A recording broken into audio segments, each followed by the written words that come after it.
올 가정의 달을 맞이하면서 한 주 한 주 제 마음속에 특별한 마음을 많이 갖습니다. 그 중에 하나가 5월 마지막 주의 주일 설교로서 우리 햇불 가족들에게 꼭 기억해야 할 하나님의 말씀이 무엇일까? 이것은 나와 개인 또한 우리 교회 모든 성도들에게 있어서 아주 중요한 문패와 같은, 잊지 말아야 할, 꼭 기억되어야 될 하나님의 말씀입니다. 바로 이겁니다. 너희가 나를 떠나서는 아무것도 할 수 없느니라. 그냥 외우기 좋은 하나님의 말씀이 아니라 꼭 기억하시기를 바랍니다.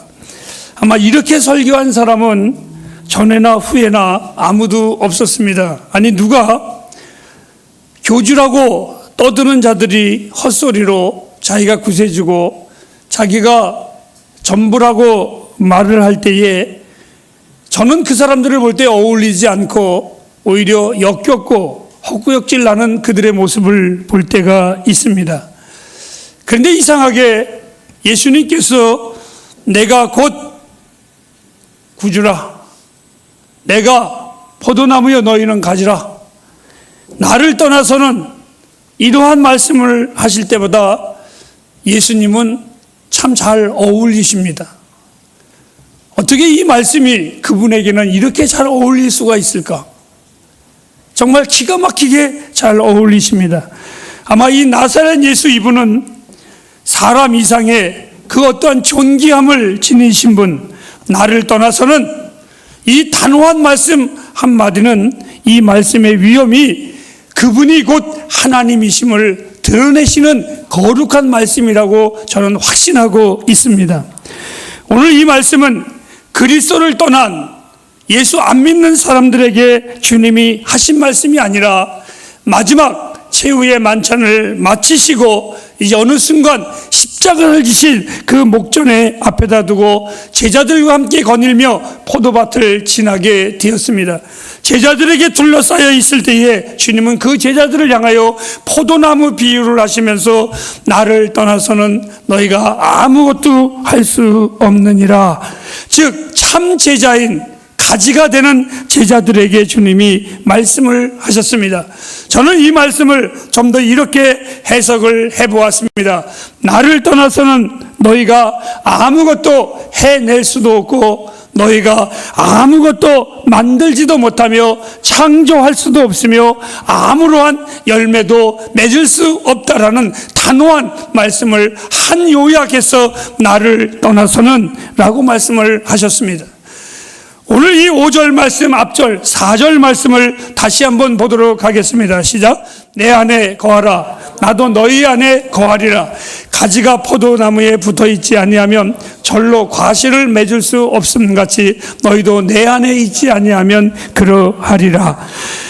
그리스도와의 연합이 얼마나 중요한지, 가지가 나무에 붙어있는 것만큼 더 중요한 것은 없습니다. 그것처럼 그리스도인들이 주님과 함께 있으면, 또 계속 그렇게만 한다면 우리는 열매를 맺는 것은 정말 당연한 것입니다. 나는 많은 그리스도인들에게, 또한 사역자들에게 이렇게 말을 합니다. 제가 목회를 못해서 그런지는 모르겠지만 여러분 스스로가 열매를 맺으려고 애쓰지 마십시오. 여러분의 삶이 스스로 여러분이 풍성해지려고 애쓰지 마십시오. 여러분들이 금식 기도를 한다고, 여러분들이 철야 기도를 한다고, 여러분들이 열심히 무엇을 한다고 여러분의 삶에 열매를 맺는 것이 아니라 가장 중요한 것은 이 열매는 가지가 나무에 붙어 있을 때에 맺혀지는 것이지 내 스스로가 맺혀지는 것은 아니라는 것입니다. 우리 기독교의 진리는 복잡하지 아니하고 너무나 단순합니다. 무엇? 너희가 나를 떠나서는. 저는 이 말씀을 두 가지로 여러분에게 소개하려고 합니다. 하나는 이 말씀은 나에게 소망을 일으키는 놀라운 희망의 말씀이기도 합니다. 저는 항상 지금까지 무엇인가를 기대하며 살아왔고 살아갑니다. 남들이 나를 볼 때는 답답하고 꿈도 없고 야망도 없고 소망도 없는 사람처럼, 야, 쓸데없는 소리 하지 말고 그냥 주님 바라봐. 천지를 창조하실 때에, 바닷물 만들 때에 임나간 네가 물 한 번 걷다가 부어준 적이 있더냐? 없습니다. 충실아, 하나님이 산 만들 때 산에다가 네가 흙 한 섭 도와준 적이 있더냐? 없습니다. 여러분, 다 하나님이 하셨습니다.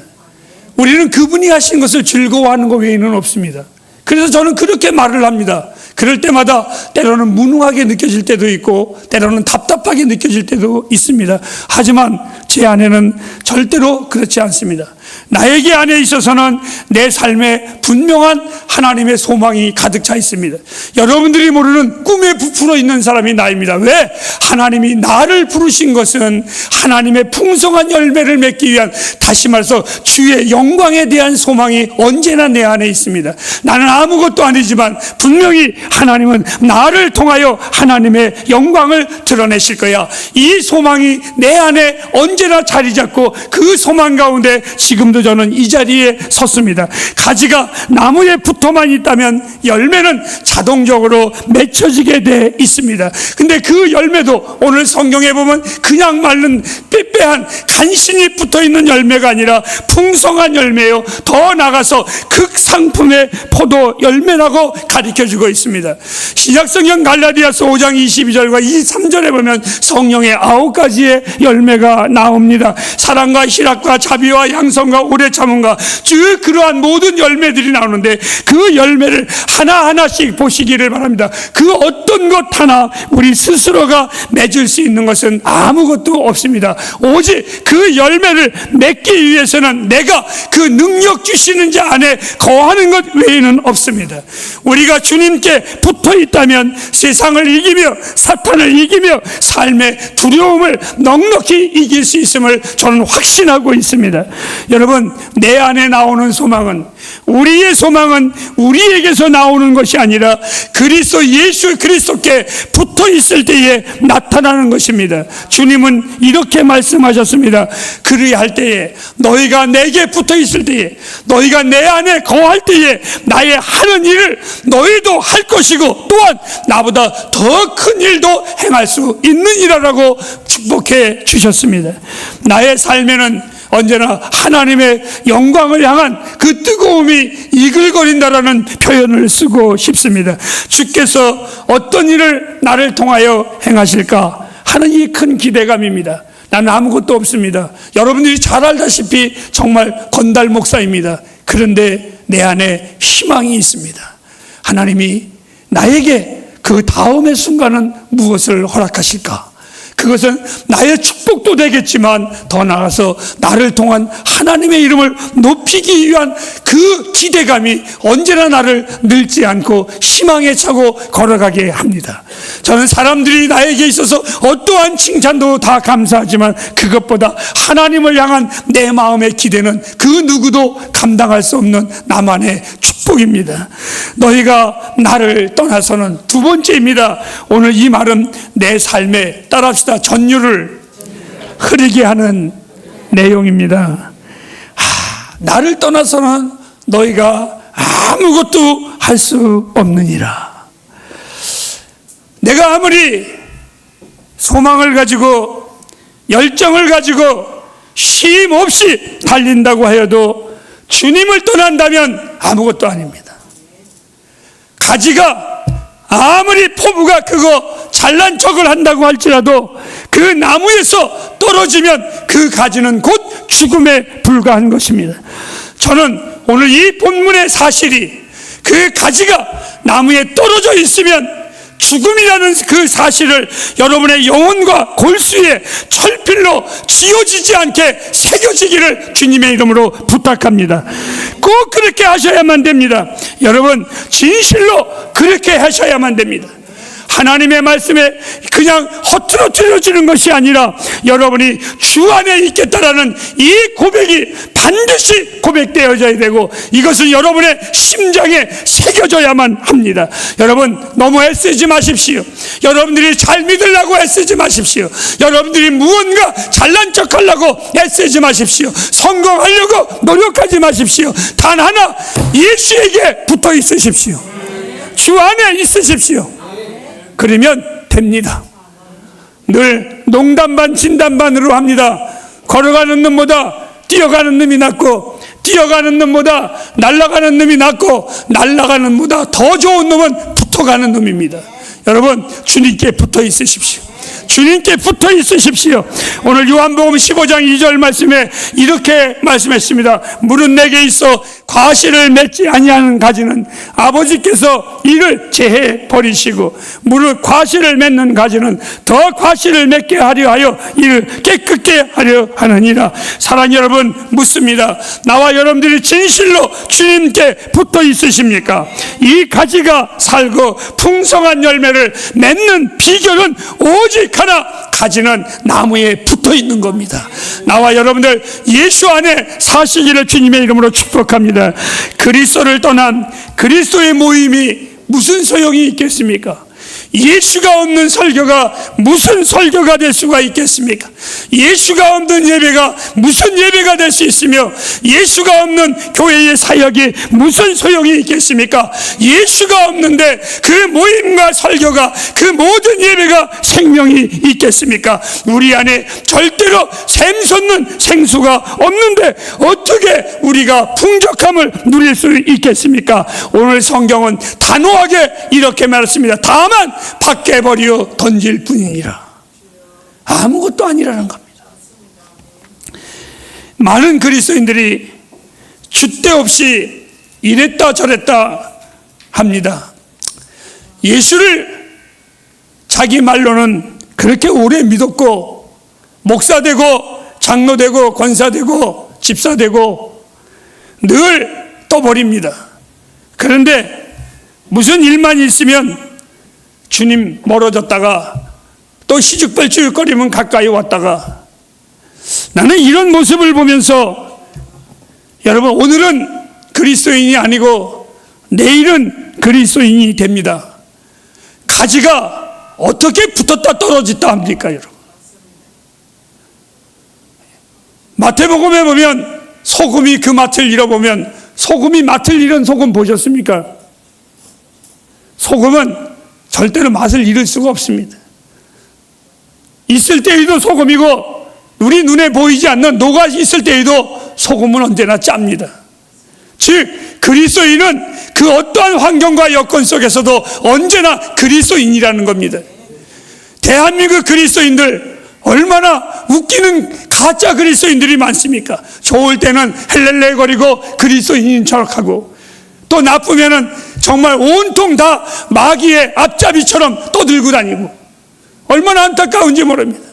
제가 제주도에 어느 목회자를 만났습니다. 목사님, 내가 물어봤습니다. 제일 어려운 게 뭡니까? 라고 했더니 하는 말이, 목사님, 그냥 떠날 수도 있고 뭐 할 수도 있는데, 목사의 마음에 제일 아픈 거는 그냥 일방적으로 사랑했는데 그 성도가 어느 날 제 곁을 떠났습니다. 괜찮습니다, 목사님. 그럴 수도 있죠. 그런데 뜬구름없이 수년 만에 놀러 온 사람이, 목사님, 옛날에 그 사람이 있었는데 왜 떠났어요? 이럴 때 그 목회자가 눈물 흘리면서 마음이 아파요. 이런 예를 들었어요. 사랑하는 여러분, 그리스도인은 언제나 그리스도인입니다. 가지는 언제나 그리스도인입니다. 가지입니다. 여기 앉아있는 우리 하집사님을 제가 참 사랑합니다. 여러분, 우리 하집사님하고 나하고 늘 좋을 때만 있지 않았습니다. 핏대 올리면서 싸울 때도 있습니다. 그런데 언제나 그 자리에 있습니다. 그래서 저는 우리 하집사님을 참 좋은 친구라고 말합니다. 하나님의 사람들은 언제나 하나님과 함께 있습니다. 오늘은 좋고 내일은 나쁘고 떨어졌다 붙었다 하는 것이 아니라, 그리스도인들은 언제나 늘 그 자리에 있습니다. 그렇지 않으면 그 가지는 떨어지는 순간에, 0.1초라도 떨어져 있는 순간에 그 가지는 마른 가지요, 죽은 가지가 될 수밖에 없습니다. 당연히 그 가지는 풍성한 열매를 맺을 수가 없습니다. 수년 전 가을에 포도 농장에 제가 방문한 적이 있었습니다. 그런데 추우니까 주인이 불을 지폈습니다. 근데 불을 지필 때에 한 다발에 묶음의 나무 가지를 가지고 와서 불을 지피는 겁니다. 저는 그것이 뭐냐고 물어봤더니 포도나무 가지라는 말을 제가 들었습니다. 여러분, 혹시나 나의 처지가 그날에 저 가지처럼 불 속에 던져지는 것은 아닐까? 우리 교회가 그날에 집단으로 묶여져서 불에 던져지는 것은 아닐까? 많은 성도들이 집단에 묶여서 정말 던져버리는 것은 아닐까? 정말 그 가지들은 분명히 처음에는 좋은 품종이었었을 것입니다.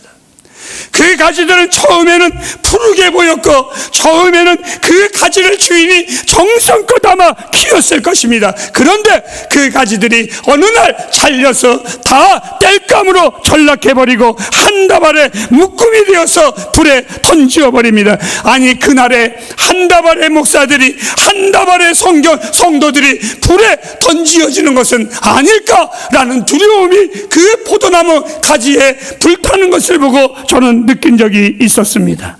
그리스도의 이름으로 부름받은 우리들이 그렇게 되지는 않을까? 사랑하는 햇불이여, 잊지 마시기를 바랍니다.